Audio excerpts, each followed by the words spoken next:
All right, get comfortable. Pour yourself something strong. Because the story I'm about to tell you isn't one of those sugar coated fairy tales they feed you in glossy magazines and on red carpets. My name is, well, it doesn't matter what my name is. What matters is that for the last 15 years, I was what you'd call a kingmaker.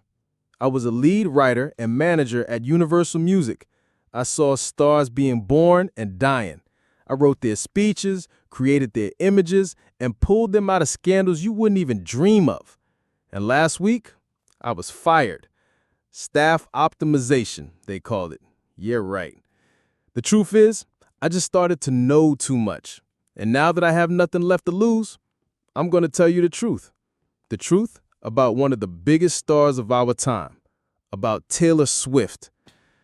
When I first met her, I think it was 2012, the Red Album era. She was already a huge star, but not the icon she is today.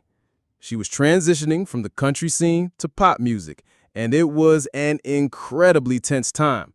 Our team at Universal, she was still under Big Machine Records back then, but we were already working closely, was tasked with developing a strategy for her promotion in the European market. And so, she walks into the conference room at our London office, tall, slender, in some flawless dress with perfect red lipstick and a gaze that could cut glass. She didn't smile. She didn't try to be nice. She sat down, placed a notepad on the table, and said, "Okay, you have 1 hour to convince me that you know what you're doing."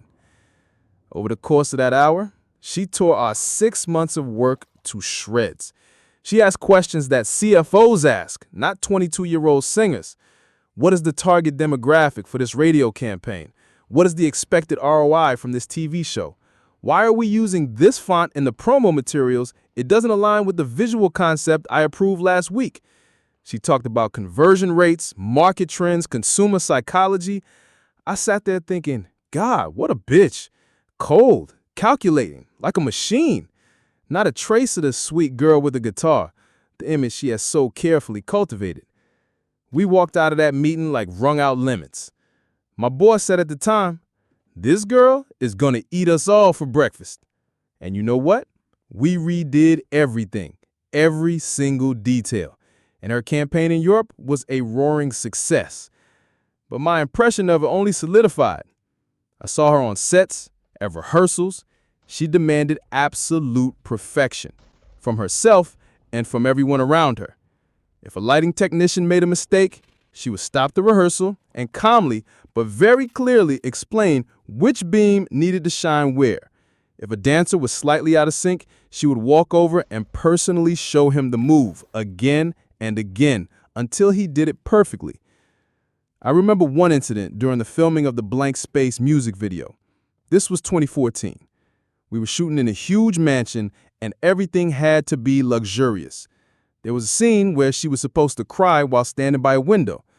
The director, Joseph Kahn, a brilliant but very emotional guy, was trying to explain the mood to her. He was shouting, gesticulating, and she stood there, completely calm. Then she turned to him and said, "Joseph, I understand what you want. Give me 2 minutes." She walked over to a corner. We all froze. She just stood there, looking at the floor. I don't know what she was thinking about. Maybe a breakup, maybe something else entirely.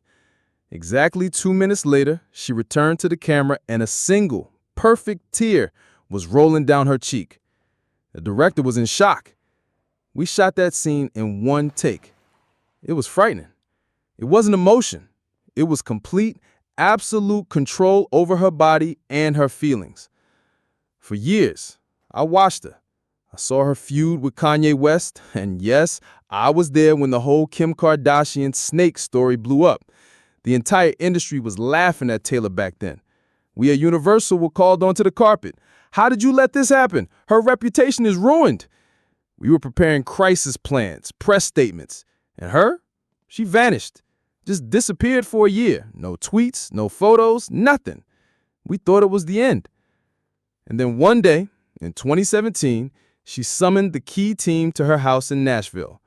We arrived, expecting to see her broken and depressed. Instead, we saw a warrior. She gathered us in her living room. There were no gold records on the walls. They were photos of her family, her cats. She made us tea herself. And then she played the demos.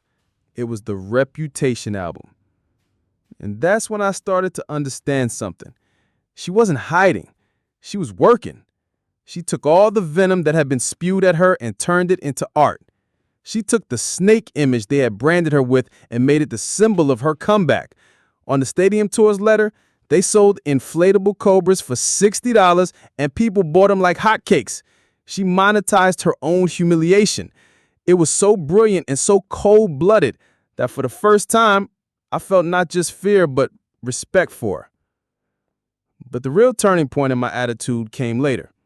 It was a story that no one ever wrote about in the press. One of our junior employees, a guy named Mark, who worked in the tour logistics department, got into trouble. His mother in another country fell seriously ill, and she needed an urgent and very expensive operation. Mark was in despair. He didn't have that kind of money. He shared this with his immediate supervisor somehow. Somehow, this story reached Taylor. Through third parties, through assistants of assistants. She had never seen this Mark in person. He was just a cog in the huge machine of her tour. And what did she do? She didn't make any grand announcements. She didn't call the cameras. Her financial manager quietly contacted Mark and informed him that an anonymous donor had fully covered the cost of the surgery and the flight for his entire family. The only condition was never to tell anyone about it. Mark only guessed who it was because the sum was transferred from a charitable foundation that he later Googled was connected to her family.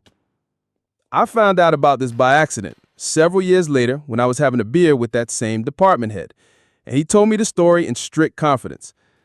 And then all the pieces fell into place. Her bitch image, her coldness, her demanding nature, it wasn't a character trait, it was a defense mechanism.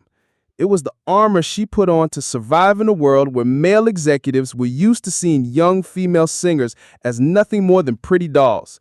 She had to become smarter, tougher, more calculating than any of them to be taken seriously, so she wouldn't be cheated as it happened with her first 6 albums, the rights to which were taken by Scooter Braun. I remember how she had secretly visited children's hospitals for years without the press. She would just show up and sit for hours by the beds of sick children, playing the guitar for them. I remember how during the pandemic, she transferred money to her fans who had lost their jobs simply by finding their messages on Tumblr. This wasn't part of her marketing strategy. This was who she really was when the cameras were off. Her kindness is not public. It's not for PR. Her kindness is quiet, anonymous acts. In public, she's a businesswoman. She's a strategist. She's a general leading her army, and she cannot afford to be soft because they would eat her alive. I've seen it happen to others, to those who were nice and tried to please everyone. They were broken, used, and thrown away.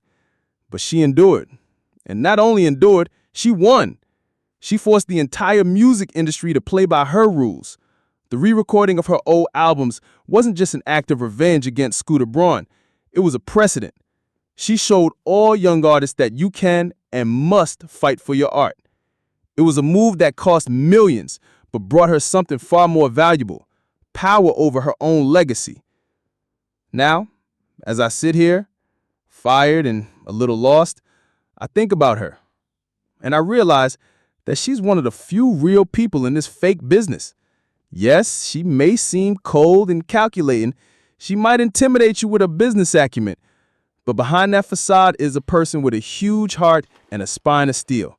She is not the sweet girl with the guitar, and thank God for that, because the sweet girl would never have changed the world, but Taylor Swift did, and she continues to change it. And even though I no longer work at Universal, I'm damn glad I was a witness to it, because this isn't a story about a star. This is a story about a queen who built her own kingdom, stone by stone, note by note. And believe me, you've only seen the beginning.